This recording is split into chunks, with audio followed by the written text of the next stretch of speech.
asdwebs.com। প্রভাকে নিয়ে একই বললেন হিরো আলম। দেশের একসময় জনপ্রিয় মডেল এবং অভিনেত্রী সাদিয়া জাহান প্রভা।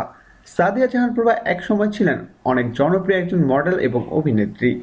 তার কেরিয়ার যখন স্বর্ণযুগ চলছিল, ঠিক তখনই প্রেমিক রাজীবের সাথে করা একটি সেক্স ভিডিও উলটপালট করে দেয় তার সম্পূর্ণ জীবন।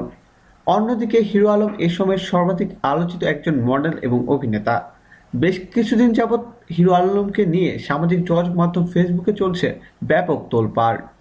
এবার মডেল হিরো আলম বিতর্কিত অভিনেত্রী সাদিয়া জাহান প্রভার সম্পর্কে কথা asdwebs.com। বলে আবারও সবার সমালোচনায় এলেন। হিরো আলম বলেন, প্রভা আমার অনেক প্রিয় একজন অভিনেত্রী। আমার ইচ্ছা আমি তার সাথে অভিনয় করব। তিনি আরও বলেন, প্রভার সাথে অভিনয় করতে পারলে আমি আমার নিজেকে গর্বিত মনে করব। অন্যদিকে হিরো আলমের এই মন্তব্য নিয়ে সারা দেশে চলছে তুমুল আলোচনা এবং সমালোচনার ঝড়। দর্শকরা হিরো আলমের সাথে অনেককেই অভিনয় করতে দেখেছেন। এদিকে হিরো আলমের ঘনিষ্ঠ একটি সূত্র হতে জানা যায়, সুযোগ পেলে খুব শীঘ্রই প্রভার সঙ্গে অভিনয় এবং মডেলিং করতে চান হিরো আলম। প্রিয় দর্শক, ধন্যবাদ ভিডিওটি দেখার জন্য।